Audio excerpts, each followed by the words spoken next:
We are continuing to unlock engineers, and today we're looking at Juri Ishmaak.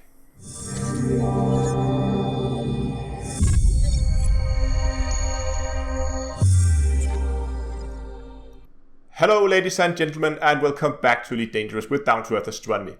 We're continuing to unlock engineers, and this time we're looking at Juri Ishmaak. He does sensor upgrades, detailed surface scanners, and mine launches.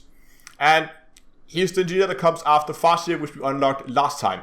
But as someone pointed out on the last video, I didn't actually show how you could level up Farseer. Now, if you haven't unlocked Farseer already, there's a link in the more info icon for that video.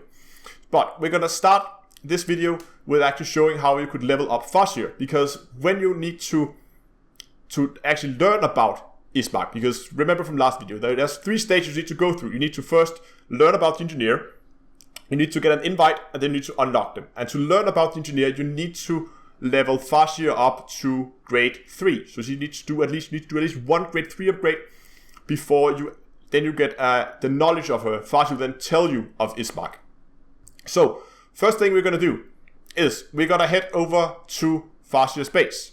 And assuming that you've already unlocked her, what we're gonna do is you're gonna go into the engineering shop and you're gonna do some upgrades. Now, when you're doing these upgrades, I would recommend that you go for the frameshift drive, mostly because that's probably what you want to do anyway.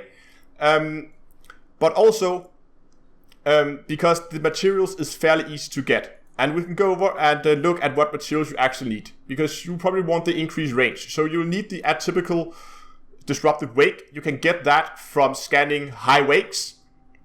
I have a video on that as well, so put that in the more info icon as well, so you can see that. So that's for the grade 1. If we go for grade 2, we can see we need more of these. So remember, you need 1 per upgrade. We need to do this 6 times now, so 6 of these. You need chemical processors. And chemical processors you can either pick up on Dav's Hope, which also is where you would get the chemical manipulators, which you will need for the grade 5 upgrade. And you can also get it from the tanker. Both videos will be shown in the more info icon. And finally, for grade 3, you will need phosphorus, which you can get from prospecting the surface of planets. And the strange wake solution, of course, is also from scanning high wakes, which is the same place as you get the atypical wake echoes. So once you've done that, you go in to a level 1 and you preview, you generate the outcome. And I, of course, already have this one upgraded, but you don't have to actually... Hold on, is this... Okay, I thought I had this one upgraded. I do, okay. Anyway, you don't have to actually do the upgrades, you can just say try again. You don't have to actually apply them. And you can just click past these screens. And once you've done this 3 times, like so, you can just discard it and you can go back. And you should now have access to unlock the next level. You're going to keep doing that until we reach level 3. Once we reach level 3 and you do 1 level 3 upgrade, you will get an invite to Ishmaak. Okay, so let's see. Next step, once you now got the invite, so you got the knowledge of him. Now you know that he actually exists. So the next step would be that we go in here and we look at where is he? Juri Ishmaak. Here he is. Now we learned about him. To gain access to him, we need to have at least 50 combat bounds, and these are the ones you get in conflict zones. And to do that, we can go in here. You can go to your statistics, and in here under combat, you can see combat bonds. I've collected 790 combat bonds in my time in Elite. You need to get that number up to 50, and we're going to go and do some combat in a little bit so I can show you where you can get them and how you're going to get them. Now, the next step, we're going to do 2 steps at the same time, because in order to unlock him, now that you've got the invite, once you've done that, then we need to unlock him, and then you need to collect, in this case, it's 100,000 credits worth of combat bonds. That depends on the stage. Sometimes it will be 1 million, so it's probably a good idea to collect 1 million worth of combat bonds when you're doing it anyway.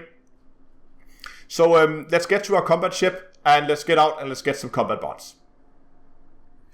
Once we got our combat ship, we're gonna open up the galaxy map, and in here we're gonna go to the second to last tab. We're gonna go and look at the system state, and we're gonna look for a system that's either in war or in civil war. You can check that over here.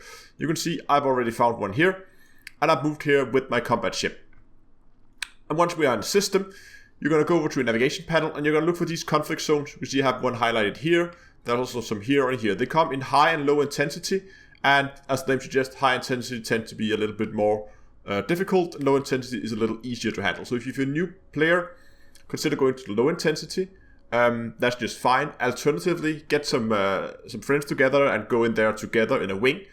Or you can come by my Discord server, to which there's a link in the description, and ask, and there's probably someone over there who is willing to go into one of these conflict zones with you, just so you can get your combat bonds.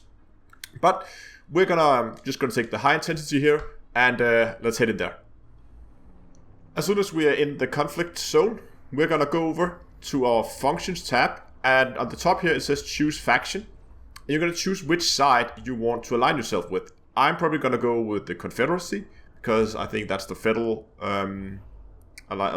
faction here in the system. And as soon as you do that, you'll see half the ships approximately turn red, and the other half turn green. So now we can find ourselves some ships. There's a nice Type 9 here. There's a Python that's a little bit more challenging. But just for fun, let's kill a space cow. Get some weapons out. And now it's pretty much just running around and shooting up ships until you have your 50 combat bonds. You killed 50 ships. You're going to get 1 bond per ship.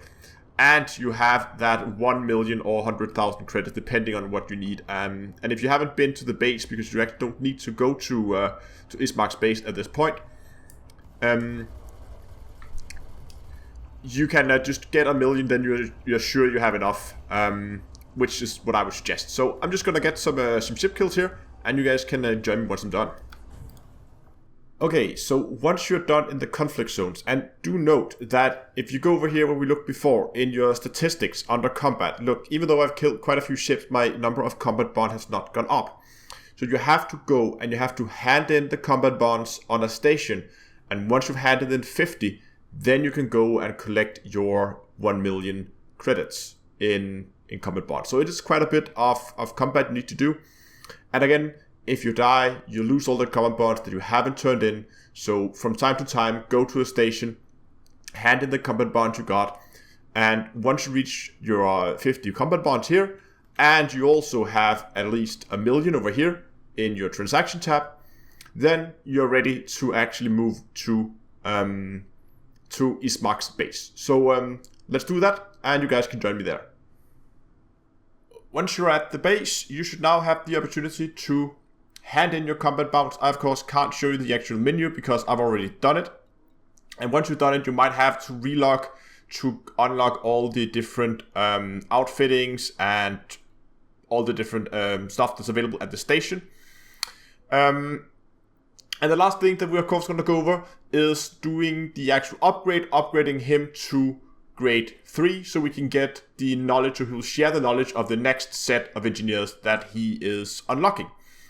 And what I recommend that you go and do is you go into your hard points, because here you can buy, let's say, missile launchers, because they are available for sale at the station. So buy a pair of missile launchers. You can fit them on any ship. There are no ships in the game that cannot fit a missile launcher. And once you have a missile launcher fitted, let's just do it just for show here. So I'm just gonna fit a 1B missile launcher. Fit that in there. And yeah, we know about that. Then we can go to the engineering workshop here. And we can then go to the missiles. And the reason why I choose to do the missiles is because if you do a sturdy mount, it's probably one of the easiest to get in terms of materials, both because the missile launcher can fit on any ship, it's available at the station, and the materials you're going to need is fairly easy to get. First of all, of course, you're going to need nickel. And nickel you can get on pretty much any planet. Almost any planet you can find nickel on the surface, so that's very easy to come by. So we're going to need 3 units of that for the first level. For the second level, you're going to need an additional 3 units, so that's 6 levels. Then you're going to need shield emitters. Shield emitters are, just as with the what was it we had before? We had chemical processes, of course. They were available at either Dav's Hope or the Tanker, which I put links for in the more info icon, so they will still be up there. And they also have shield emitters, so if you are out there getting materials for Farshia, you can pick up some shield emitters as well for the grade 2, and for the final grade 3, you're also going to need some tungsten, which is also available on surface planets. So you could find a planet with both nickel and tungsten, and you could get both of these materials at the same time, and then go to one of the 2 locations that I've shown in the videos where you can get these materials, the shield emitters. And then you just do, again, you 3 of the grade 1 will upgrade into grade 2, then 3 grade 2 upgrade into grade 3, and then just a single upgrade in grade 3 should be enough to that he will share the information of the next set of engineers. But those engineers are gonna be for another video. For now, I really hope you found this video useful. If you did, give it a like down below, and please consider subscribing to the channel. That would mean a lot to me. And until next time, I will see you guys in space.